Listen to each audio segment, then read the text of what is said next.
Babies, CBSE board quality education बिल्कुल free of cost. और आज हम पढ़ने वाले हैं हमारी नैतिक शिक्षा कक्षा 3 का पाठ 7 जिसका नाम है साहसी बालक, ब्रेव चाइल्ड।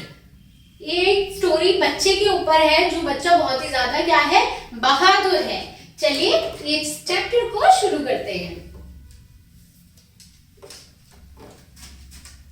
साहसी बालक, ब्रेव चाइल्ड। कुछ समय पहले की बात है, एक जहाज में कुछ यात्री यात्रा कर रहे थे। एक जहाज में यात्री यात्रा कर रहे थे, यानी कि जहाज से कहीं जा रहे थे। अचानक समुद्र में तूफान आ गया। समुद्र में क्या आ गया? तूफान आ गया। तूफान से जहाज में पानी भर गया। तूफान से जहाज में क्या होने लग गया? पानी भरने लगा और वह डूबने लगा। जहाज डूबने लगा। नाविक तथा उसमें बैठे यात्री सहायता के लिए चिल्लाने लगे। नाविक यानी कि जहाज चलाने वाला इंसान, साथ ही उसके साथ जो बैठे यात्री थे, सभी सहायता के लिए चिल्लाने लगे। समुद्र के किनारे छोटा लड़का तथा उसकी माँ खड़े थे। समुद्र के किनारे एक छोटा सा बच्चा अपनी माँ के साथ खड़ा हुआ था। वही एक बड़ी नाव भी थी और उनके पास एक बड़ी नाव भी थी। छोटे लड़के ने जहाज के डूब रहे यात्रियों की सहायता के लिए अपनी माँ से नाव को जहाज के पास ले जाने का आग्रह किया। माँ, यदि हम इस नाव को जहाज तक पहुंचा दूं तो जहाज के डूब रहे बहुत से लोग बच जाएंगे। उसने अपनी माता से कहा कि माता जी, अगर मैं इस नाव को इन यात्रियों के पास पहुंचा दूं तो इसमें बैठे बहुत से लोग बच सकते हैं। तो अपने बच्चे की बात सुनकर उसकी माँ के मन में उसके प्रति ममता उमड़ आई। उसके माँ के मन में ममता उमड़ आई। उसने सोचा कि यदि उसके बेटे को कुछ हो गया तो उसका सहारा कौन बनेगा।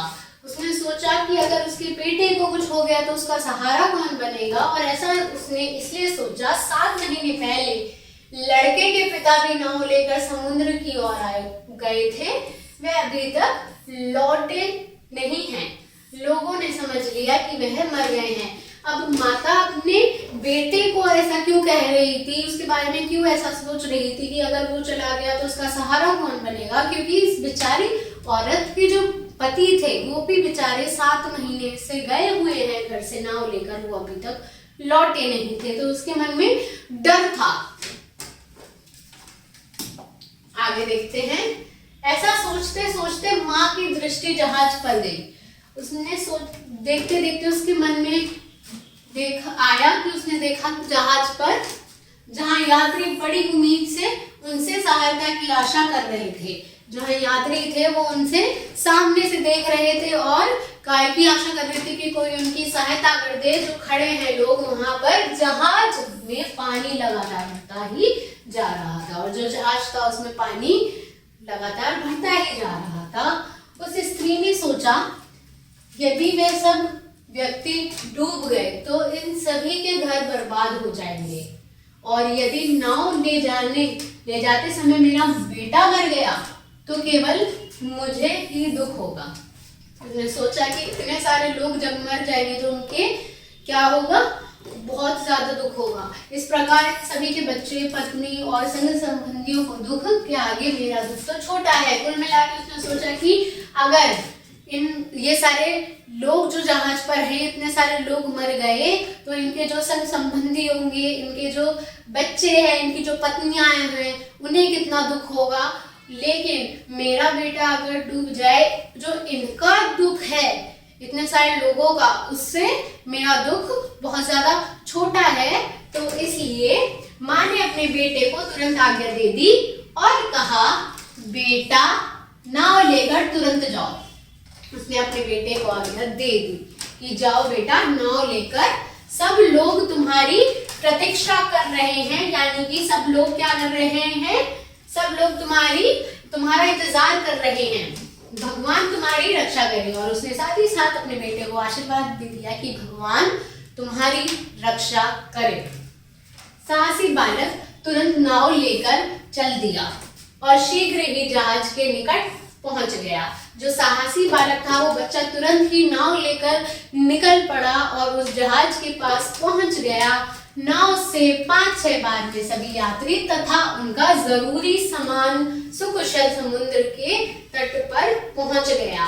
5-6 चक्कर लगाने के बाद उस नाव में सभी यात्री जो बैठे हुए थे और उनका जरूरी सामान तट तक यानी कि किनारे तक आ गया। इस प्रकार उस साहसी बालक के महान कार्य से जहाज के सभी यात्री प्राण बच गए। सभी यात्रियों के क्या हुए? प्राण बच गए, क्योंकि उस बच्चे ने क्या दिखाया? साहस दिखाया। उस तूफान में भी नाव को लेकर गया और उन यात्रियों को बचाने का प्रयास करा और उसमें सफल भी हुआ। सभी यात्रियों ने बालक की बहुत ज्यादा प्रशंसा की। उन्होंने बहुत ज्यादा बच्चे की तारीफ की। वाकई ये कार्य बहुत ज्यादा तारीफ के लायक भी है। भगवान की असीम कृपा से उसी जहाज में उसके पिताजी भी बैठे हुए थे। अब उसके उसी जहाज में कौन बैठे हुए थे? पिताजी भी थे। बालक ने अपने पिता को पहचान लिया। अब जो बालक था वो अपने पापा को पहचान गया। उसने अपने पिताजी से पूछा, पिताजी आप इतने दिनों से कहाँ रहे? हम तो समझ रहे थे कि आप मर गए।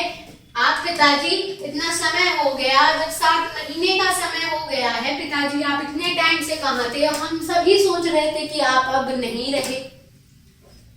अपने बेटे की बात सुनकर पिता ने उसे अपने सीने से लगा लिया। अब जो पिता था उसने अपने बच्चे को सीने से लगाया। फिर उसने बताया, फिर अपने बेटे को उसने बताया कि समुद्र में तूफान आने से मेरी नाव उलट गई थी। समुद्र में जब तूफान आया तो मेरी नाव भी उलट गई थी। मैंने समझा कि अब शायद ही मेरे प्राण बचे। उसने सोचा कि अब पता नहीं, शायद ही मैं बच पाऊंगा। मैं समुद्र में तैरने लगा। वो समुद्र में तैरने लगा। कुछ ही समय बाद मुझे एक तख्ता मिला। क्या मिला? एक तख्ता मिला। मैं तख्ते के सहारे तैरने लगा। तैरते तैरते मैं एक जहाज के निकट पहुंच गया। वहां वह ऑस्ट्रेलिया चला गया। अब तख्ते के सहारे से उसका पिता तैरते तैरते कहां पहुंच गया? एक जहाज पर पहुंचा जो ऑस्ट्रेलिया चला गया। कुछ दिनों बाद ऑस्ट्रेलिया से यह जहाज हमारे देश आ गया था, आ ही रहा था। यानी कि वो जहाज जो जिसमें उसके पिता बैठे हुए थे वो ही जहाज वहां से आ रहा था। मैं इस जहाज में चला आया, लेकिन यहाँ तूफान के कारण हम डूबने ही वाले थे कि सौभाग्यवश तुम मिल गए। अब इस जहाज में हम बैठे और यहाँ तक मैं वापस भी आ गया तो फिर से तूफान आया और फिर से हम डूबने ही वाले थे कि क्या हुआ कि तुम आ गए। बेटा अपने पिता के साथ घर आया। अब जो बेटा था अपने पिता के साथ घर आया। उसकी माँ अपने बेटे के वापस ना लौटने की आशंका में आंसू बहा रही थी। उसकी माँ को लग रहा था इतने तूफान में मेरा बेटा पता नहीं बचा है नहीं बचा। वो बेचारी रो रही थी। लड़के ने अपनी माँ से कहा, देखो माँ, तुमने मुझे नाव पर जाने की आज्ञा दी थी ना, इसलिए ईश्वर ने प्रसन्न होकर मेरे पिताजी को भी वापस भेज दिया। अब देखो पिताजी को भी ईश्वर ने हमारे पास वापस भेज दिया है।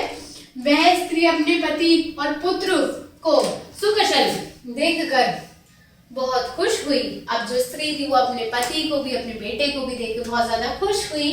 बालक के साहसी कार्य से घर में फिर से ढेर सारी खुशियां लौट आई। अब जो बालक वहां साहस ना दिखाता, हिम्मत ना दिखाता और डर जाता कि मैं नहीं जा रहा, कहीं मैं डूब गया, तो उसके पिता उसे वापस मिलते। उस जहाज में उसके पिता भी डूब के मर जाते और वो बेचारे ऐसे ही रह जाते। लेकिन उन्होंने हिम्मत दिखाई तो भगवान जी ने भी उनका साथ दिया। भगवान जी ने भी उन्हें हिम्मत दी और वो इस कार्य को कर पाए और उनका परिवार फिर से एकजुट होने पाया। होप ये लेक्चर आपको समझ आया होगा। चलिए जानते हैं इससे हमें क्या शिक्षा मिलती है।